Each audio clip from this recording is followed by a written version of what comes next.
Everyone has their own circle of people, their own circle of friends, and they lift you up. That's what you do with your friends. You lift your friends up. So everyone is within a circle that is lift them up, and their circle is probably pretty queer, like rich and pretty gay. Everyone has a group of people that lifts them up that they can lean on for support. But when you hear people say like, oh, like the queer community doesn't support this or blah blah blah, support that, it's like they're always talking about like a group of people they're like necessarily not even associated with. They're not like your group of friends. They're not your circles. Are they even on like, girl, you get 5,000 friends on Facebook. Are they even one of those 5,000 that you're like complaining about almost in a way? So yes, I do think our queer community supports everyone very well. You don't need to be supported by everyone. You really don't. And if you are supported by everyone, what's wrong? Take the mask off. Like, you don't need 180 people. You just need one. And if you do have one person behind you, that's who you lean on. That's who you talk to. That's the community. That's your group.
That Snow Queen night was incredible. So we had like two sets that we did, and the parents, it was very much like Driveway Drag Show. The gratitude they expressed, it was so cool that they got to have like this queer inclusive holiday event. The kids were so, I have baby fever so bad. I want to be a parent like 6 years ago. Like I'm ready to be a dad, like terribly. But there is I know at least there's one, two guys, this gay couple that came, and they brought their two young sons. They were dressed so sharply. Girl, they had tie suits and everything for their holiday picture. They were just incredible and so kind. But those dads, they now come to like my brunch all the time because we had that connection there. And they're like, they came to one brunch just randomly, and they're like, wait, weren't you? I was like, oh my gosh, you had the boys. And we had that beautiful little moment, that exchange of energy. It gave them that Snow Queen moment, gave them a moment to leave and go talk about that subliminal, promotion I was talking about has now turned into that probably like, oh, I'll go to a drag brunch because they had this cool experience. Not saying they've never seen drag before, but that quick little domino effect brought them like back to me, and that created that beautiful friendship that we get just from that exchange of energy. Like, drag is amazing. Oh, absolutely. So that's such a great story, and I relate to you with the baby fever. Oh, just like little baby suits. It's so cute. I love like at brunch or any show, and people are like, "Oh my God, there's kids." I'm like, "Shut up, really? Yes, I don't care about anything." So you have your little assistant, Lily's. There's this little boy named Adonis. They come to my bingo beer shows. He literally, his mom will tell me all the time, like, she sends me messages like, Adonis keeps saying, I want to see Michelle. I want to see Michelle. Do you know at the Disney parks, when they give like hugs to kids, like the characters, they have to keep hugging until the child lets go. Girl, I was living my Disney princess fantasy last night. He literally was just hugging me and not letting go. As soon as he got there, I was like, we were in the middle of bingo, and I was like, Unique, you got this. I was like, Adonis! Like, I saw him, he came over to me, we're hugging, I'm just like, oh my God, am I Tiana right now from Princess and the Frog? Like, what is happening? Like, it was, if I could have cried, I would have. But kids are just so magical. I love kids. I love them so much. So I know. Let's hang out. He's 6 months old. I know. He's precious. What's his name? CJ. CJ. So he's still in, he's so little, so he does contact naps, so he sleeps on me for like an hour. Get out. What? It's just, That's really magical. That's beautiful. I totally feel you. And my poor boyfriend, I come home from work and I'm like, so. Want to go to Target and go to the baby section? I'm like, so it's time. He's like, it is. I did some thinking today. I'm like, so, I know I talked about it yesterday, but. I had a different thought. I had an elaborative thought today. I wanted to just circle back to my last. The way you said you weren't sure, I feel like we should just talk about it more. I think Let's get you the story. It's rough out here getting, being exposed to so many kids, wanting to be a parent. God, I'm so ready. I have to probably quit drag. I'm really good at this. I love doing this, but I can't leave a baby at home. Girl, I'll be back. Watch Bluey. I love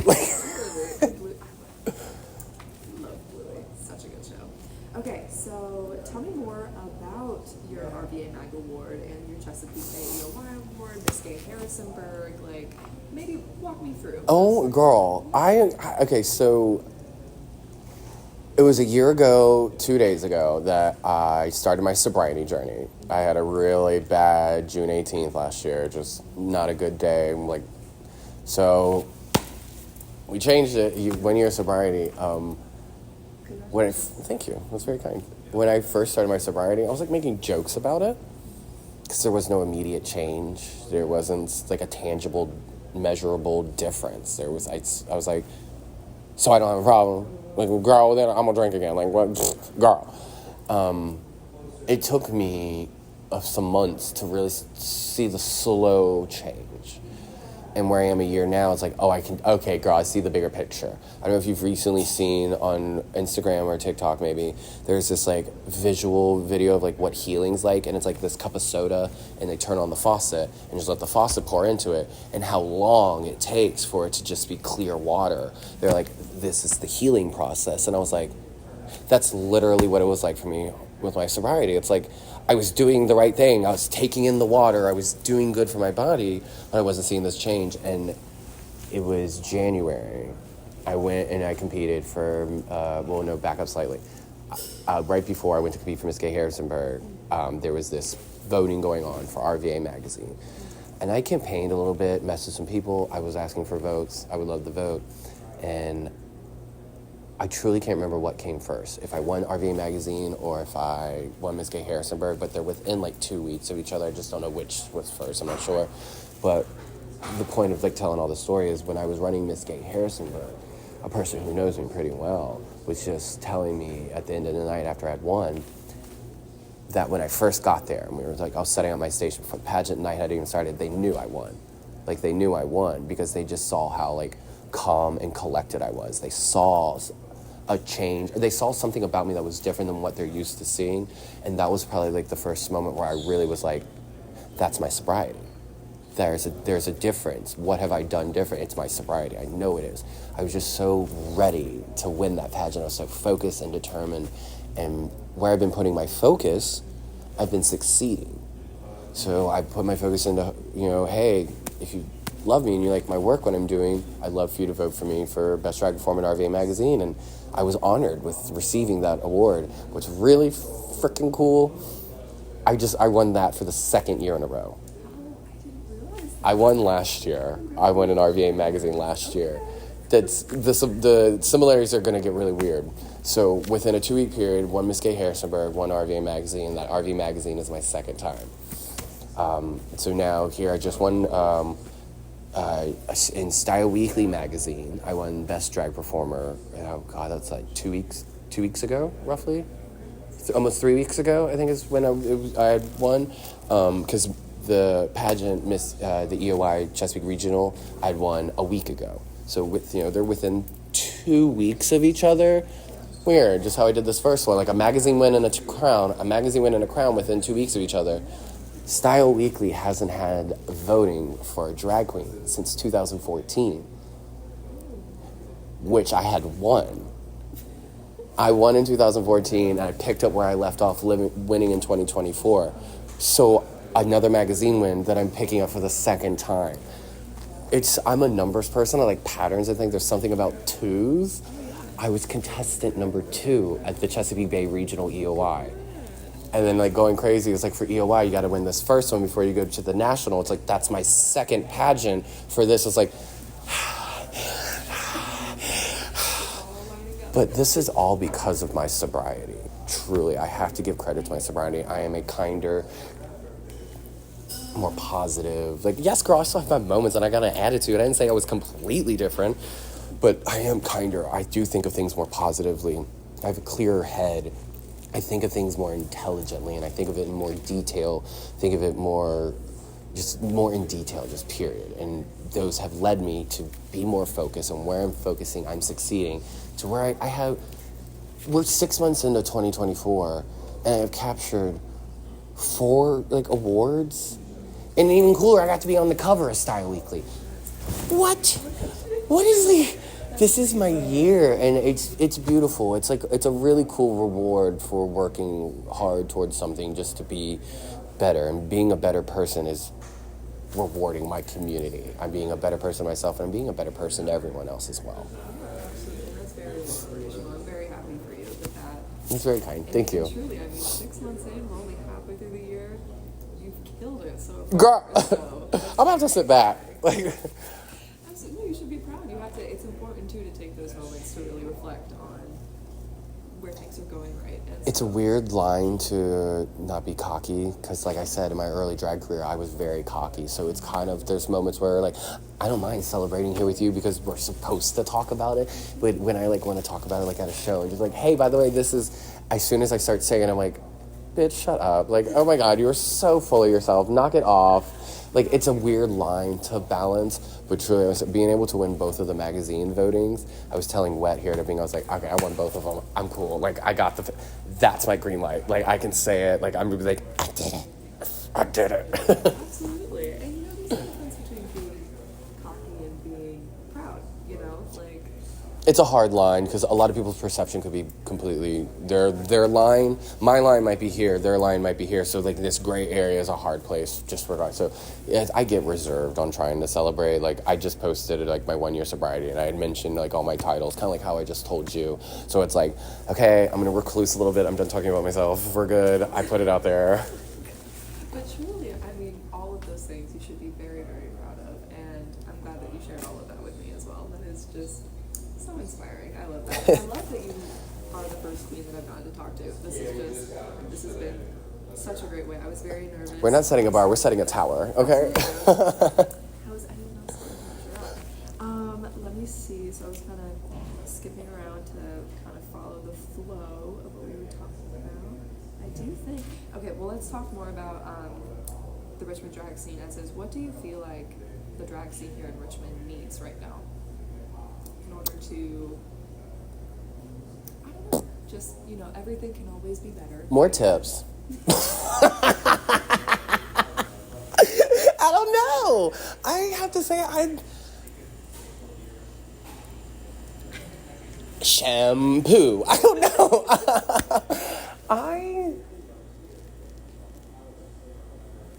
Girl, more money. More money. Pay us more. Pay us more. Tip us more. We're. Did you hear that? Pay us more. Please, always. Psst. No, but I love the drag community, and I love the drag scene, and I love this community that Richmond has. We are amazing people. I don't think there's somewhere where I'm like, oh, girl, you know what we need to work on? You know where I want to see change? My freaking pockets. Like, my pockets are full. Let's stuff them. Like, more coverage, more exposure. Let's show the world who we are. People around our surrounding areas know we some tough bitches, and we do some really amazing things here. Everyone needs to we need a TV show. Who's watching this? You, sir. Can I have a TV show? Like, I think that would be the best answers. Yeah, they should make more money. Every entertainer works so hard, and the time that it takes to put into looks and costumes and being. I love production and producing, so like I set up backdrops in my music and my equipment. Like I do all that because I like it. But it's like all of that is beneficial to the overall atmosphere of the night. So it's like, pay for it. Pay for it. Pay them more. And then give them more exposure. No. Oh, baby, this is cheap, but this isn't. Okay? But no, yeah, expose us more. Tag us in those pictures and videos. Get us out there. Social media promotion is like free. So like show off in the way, like show your friends where you were and where they should have been. Intrigue them. You know, we promote ourselves and get ourselves out there. Help us out. Show us a little love. You love it so much. Can you just like put an email list together and send it to everybody? Like, why is that so hard? But no, yeah, I'd say more money or just more exposure because we really kick ass here. We really, really kick ass here. Absolutely. Yeah, no, drag performances are like nothing I've ever seen, but like I can't even compare it to anything else, honestly. Like it is so, you know, its own unique thing, and the effort that y'all put into it to look that good and also to really put on a show, like it's so much more than someone who isn't familiar with it would assume. I feel you go and you're exposed to it and you're like, oh, this is not. I love changing people's perception. Oh, I love when they're like, girl, this is the most amazing thing ever, and I was like, told you. There's been so many times where you see someone who's like in the crowd. It's usually like a guy, and it's like I'll make a joke and be like, hey bro, who the fuck dragged you here? This is weird as shit, ain't it? It's crazy, right? But like having that quick little moment really like breaks his guard down, and he's like, okay, this chick's kind of funny, and I'll be like, did you just call me a chick? Like, and then I start teasing him a little, and he's like, all right, these people are kind of cool. And then by the end of the night, like we always do pictures. I love doing pictures. Everyone, it gives them that moment to go home, gives them something to talk about. Instead of talking, be like, oh my god, look here, you know, that's fun, that's exciting for them to do. I love giving them that moment. But there'll be a lot of times those guys that you mess with and you'll tease and play around with, they'll get up here and be like, bro, that was cool as shit. Like, nah. It's like, nah, you cool in my book. I love those moments because that could maybe a little bit, like I was saying, earlier how like drag is so positive and spill into other aspects of your life. That moment that we had with that guy breaking his wall down, that's going to change his aspect on life. That's going to change the way he views the gay community, or how he views drag queens, or how he interacts with maybe another queer person. You know, maybe he could be one of those people who would like be like, bro, gay, that guy's a fag. You know, like maybe he won't do that because he had like that connection with someone. He was like, he might still be like, hey, that guy's gay. Do you think he does drag? Like, you know, that conversation could be completely different because you show them, I'm the same as you. I just look really pretty, bro. Like, I'm just a pretty dude. Well, it's not humanizing, you know, because performance with any performer, it can be hard not to, you know, they're up on a stage and, like, to really remember that this is another human being, and people are always scared of things that they don't understand. They're scared of the unknown. Yeah, to cross over into that territory of, no, I'm still a person. I just look really cute, and I'm up here, you know, doing flips and stuff. Hello, it's like you're on, like, The Price is Right. You want door number 1 or door number 2? And you're like, door number 2. And you're like, that's cool. You know, it's very different. I love the kind of, like, light switch change that can happen. Something so small, so simple can be the biggest difference. Oh, and drag will do that. Yeah, I took my boyfriend to a show at Poppy's a while ago, but I heard him on the phone. He grew up in Mechanicsville, so I'm Okay. you're familiar with Yeah, I lived out there for a year, behind that food line across from Atlee High School. Yes. Right in Sunny Hill. You know it. So he went to formerly Lee Davis, now it's Mechanicsville High School. So like, That's right. which period, as it should. Girl. When he was there, it was Lee Davis, and so you know the people he grew up around and a lot of his high school friends that he has introduced me to live a very different life and have a lot of different views than. It's 10 miles that way. Which is crazy, but you know we were hanging out the other day and I heard him on the phone with one of those friends and he was talking about the drag show that we had gone to and he was like explaining. Because, you know, this friend has never been to a drag, has no idea. Got to give it to him like you're talking to it like a kid. He's really walking it through of like, yeah, no, so they're up there, they're dancing, they're lip syncing, and he was laughing about the tips. He was like, yeah, no, like really, you hand them cash as they're performing. It's crazy. But hearing him talk about it and knowing, you know, I don't want to like applaud the bare minimum of like, oh, you know. I'm following. But, you know, with understanding the environment he grew up in, to see how drag has like come into his life as something that he really appreciates and finds beautiful. Even, you know, it's hard to break out of that mentality when it's what you're raised around. Yeah, and especially if you're not exposed to it. You can't change your mind until you're like presented with new information. And that's what happened to him at Poppy's that night. He was presented with new information and he changed his opinion. That's the best kind of person. Because there's people you can present with new information and they're like, yeah, cool, thanks for telling me that.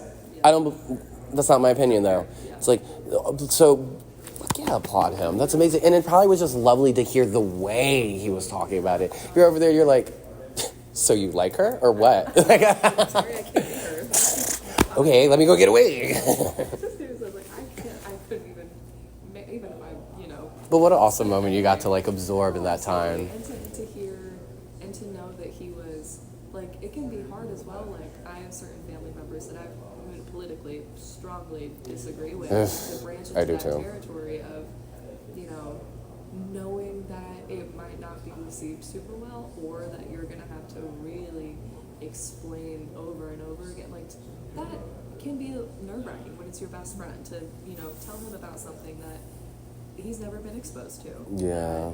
I don't know this best friend super duper well, but like, you know, something that he might not receive as well, and to very like boldly tell him all about it and speak very positively about it, like that was also nice to hear, to like hear him transferring that information regardless of how he thought it could be received, like, you know, whether or not his opinion about him would change, like to really just be like, no, it was cool, like, that's we awesome. should go. He was like, we should go, like you should come to Richmond. He was like, yeah, Poppy's, we could go to Godfrey's. I was like, who told you about Godfrey's? Baby, what are you Googling? I didn't take you there. And who took you to Godfrey's? Tell me more. And then what happens? Yeah, no, I was like, so when were you there? Open the closet, where are your heels? Did you do the amateur night? No. I appreciate you sharing that. That was really special. That's awesome. Of course, yeah, no, so it's just like, I mean, like we've been talking about this whole time,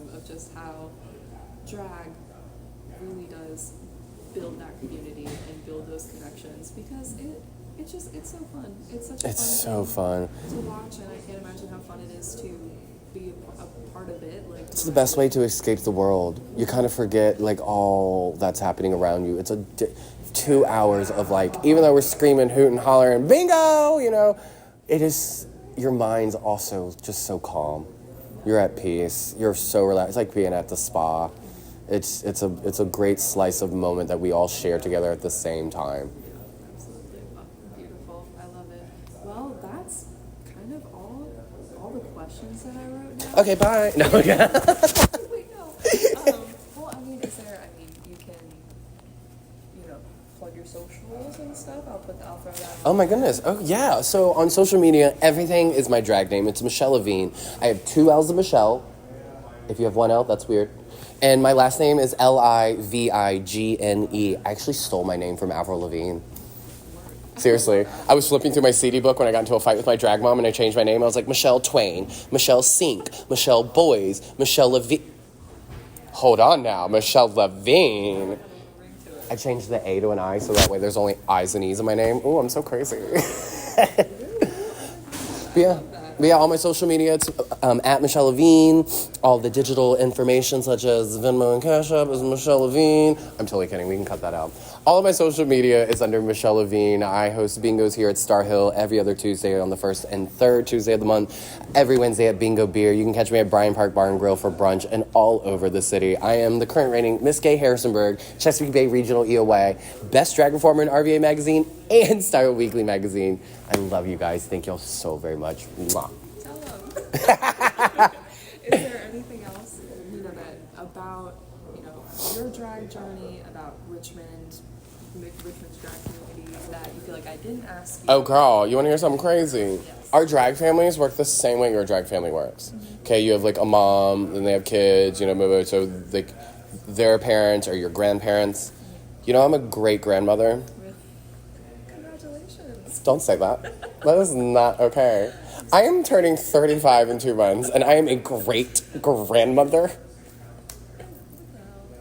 Oh, no, did it stop? Oh, no. Did it die? No. Oh, I was going to say, see, you called me. I'm 16. I'm a grandma. Oh, I've been doing drag for 16 years, and I'm a great-grandmother. And that is beautiful. But yeah, no, I have a pretty cool drag family. Yeah, really? Okay. So, is it Levine? So I don't, like, I didn't want to, like, give anyone rules, because when I started drag, I was the rule breaker. I pushed every boundary I wasn't supposed to. I was like, I'm not supposed to do what? I'm doing that. You want me to wear what? I'm not. Like, no, that was me. So I like the individuality of Michelle Livigne, and it's not like, oh, I don't want you to have it. I want you to also have your own individuality. What name do you want? It doesn't have to be a Levine. Like, I had, in my family, there was Shiva Dior. There was Sterling Silverberg, my Jewish daughter.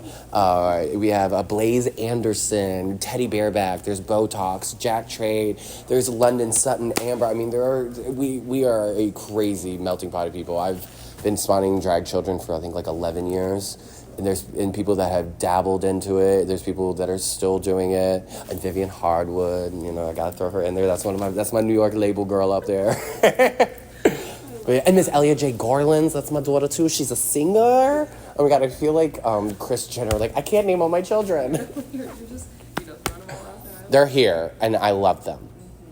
Mm-hmm. No, they're all pretty amazing. Yeah, that's awesome. Okay, well, do you have a message for anybody who, has always, either is super curious about drag and wants to learn more about it, or someone who may be even interested in becoming a queen themselves? I would say, if you're interested in trying drag, when you're first starting, be stupid, be silly, be weird, be odd, try everything.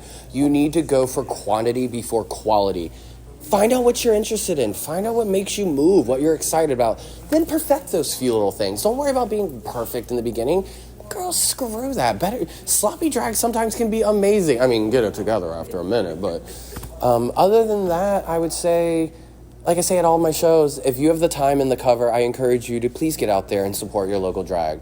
If you have the time and you have the cover, please get out there and support your local drag. There's amazing entertainers and amazing shows all over my city and yours, so go check it out. Awesome. Well, thank you so Oh my God, thank you. That was so fun. That was so fun. That was awesome. Perfect. That was excellent. Oh my God, I sat on my phone the whole time. On your Oh phone. my God, my phone and my wallet are in my pockets. I was like, oh, my butt kind of hurts. Well, there you go.